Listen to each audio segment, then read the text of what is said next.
England is a country that is part of the United Kingdom. It is a green and pleasant land, an island with a very long and exciting story. Its history is like a great big book filled with tales of kings, queens, invaders and everyday people. This history has not just shaped England, but it has also influenced many parts of the world. From the mysterious stone circles built thousands of years ago to the bustling cities of today, every corner of England has a secret to tell. Understanding this past helps us understand the England we see now. It is a journey through time, starting with the very first people who called this island their home. The story of England begins a very, very long time ago. The first people arrived thousands of years before any books were written. We call this time prehistory. They were hunters and gatherers, moving across the land to find food. We know about them because of the things they left behind, like simple stone tools and the bones of the animals they hunted. One of the most famous prehistoric sites is Stonehenge. It is a massive circle of huge stones in the south of England. No one knows for certain why it was built. Was it a temple for sun worship, a giant calendar, or something else entirely?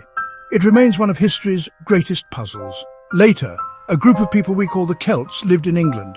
They were not one single group, but many different tribes, with similar languages and cultures.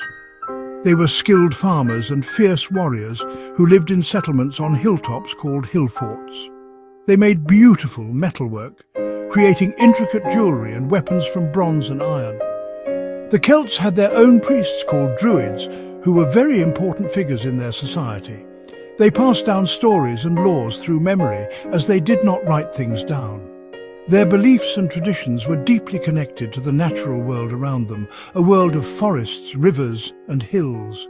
Then, in the year 43 AD, a powerful new group arrived, the Romans. The Roman Empire was huge and wanted to make Britain a part of it. The Roman soldiers were very organised and well-trained, and they soon conquered most of what is now England. They built straight roads, strong forts, and impressive towns with buildings like bathhouses and amphitheatres. Some of these towns, like London, which they called Londinium, and Bath, are still important cities today. The Romans brought their laws, their language and their way of life to England, changing it forever. They ruled for nearly 400 years, a very long and important chapter in our story. After the Romans left England, around the year 410 AD, the country was left vulnerable. New groups of people started to arrive from across the sea in northern Europe. These people were the Angles, the Saxons and the Jutes. We often group them together and call them the Anglo-Saxons. They were farmers and warriors who established their own small kingdoms across the land. This is where the name England comes from. It means land of the Angles. They spoke a language called Old English, which is the ancestor of the English we speak today. It was a time of great change and sometimes great conflict as these new kingdoms fought each other for power. Life in Anglo-Saxon England was very different from Roman times. Most people lived in small wooden houses in rural villages and worked on the land. They were great storytellers, and we know about their heroes and myths from poems like Beowulf. But their peace was not to last. Starting in the late 8th century, a new wave of invaders arrived. These were the Vikings, fierce warriors from Scandinavia. They came in their famous longships, first to raid monasteries for treasure, but later they came to settle. They took over a large part of northern and eastern England, an area that became known as the Danelaw. The Anglo-Saxons and the Vikings fought for many years. One of the most famous Anglo-Saxon kings was Alfred the Great. He was the king of Wessex, a kingdom in the south of England. He successfully fought against the Vikings and stopped them from conquering his kingdom. Alfred was more than just a warrior. He was also a clever ruler who promoted education and law. He is the only English king to be called the Great. His efforts helped to create the idea of a single, unified English kingdom. For a while there was a fragile peace, with both Anglo-Saxons and Vikings living on the same island, sometimes trading and sometimes fighting. This period of Anglo-Saxon and Viking rule came to a dramatic end in the year 1066. This is perhaps the most famous date in all of English history. The English king, Harold Godwinson had to fight two different invaders. He defeated a Viking army in the north, but then had to march his tired soldiers all the way south. Another claimant to the throne, William, Duke of Normandy from France, had landed with his army. At the Battle of Hastings, King Harold was killed, and William became the new king. This event is called the Norman Conquest. It was a turning point that brought a new French-speaking ruling class, new laws, and a new style of architecture, including the great stone castles that still stand today. Jumping forward several centuries, we arrive at one of the most famous royal families in English history, the Tudors. This period, from 1485 to 1603, was a time of big personalities and even bigger changes. The most famous Tudor king was Henry VIII. He is well known for having 6 wives, but his biggest impact was on religion. When the Pope refused to let him divorce his first wife, Henry broke away from the Catholic Church in Rome. He declared himself the head of a new Church of England. This event, known as the English Reformation, changed the country's religious life completely. It was a time of great drama, political intrigue, and religious turmoil. After Henry VIII came his children. His daughter Elizabeth I became one of England's greatest monarchs. Her reign is often called the Golden Age. It was a time when England became more powerful and confident. English explorers like Sir Francis Drake sailed around the world, and writers like William Shakespeare wrote plays that are still performed today. Queen Elizabeth I was a very clever and strong ruler. She never married, earning the nickname the Virgin Queen, and she carefully managed the conflicts between Catholics and Protestants in her kingdom.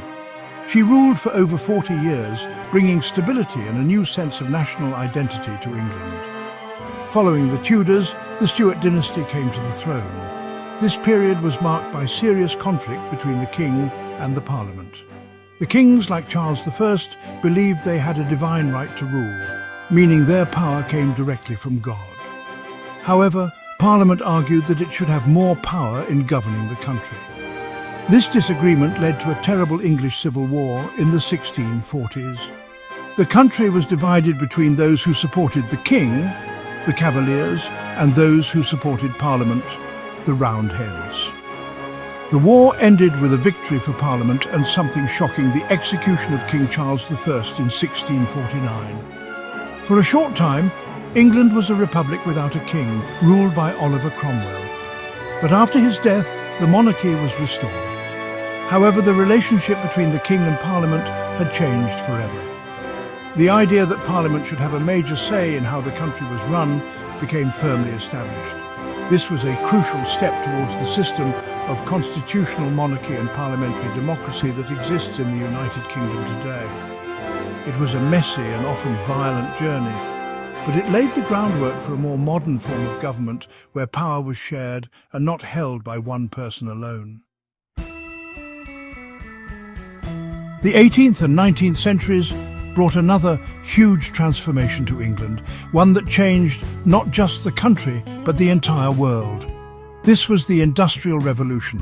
It started in England with new inventions like the steam engine and new machines for making textiles in factories.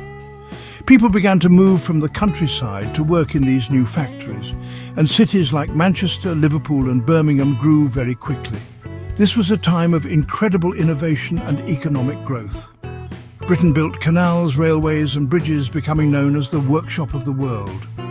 Life changed dramatically for ordinary people, moving from the rhythms of farming to the strict timetable of the factory. This industrial power helped Britain build a vast global empire.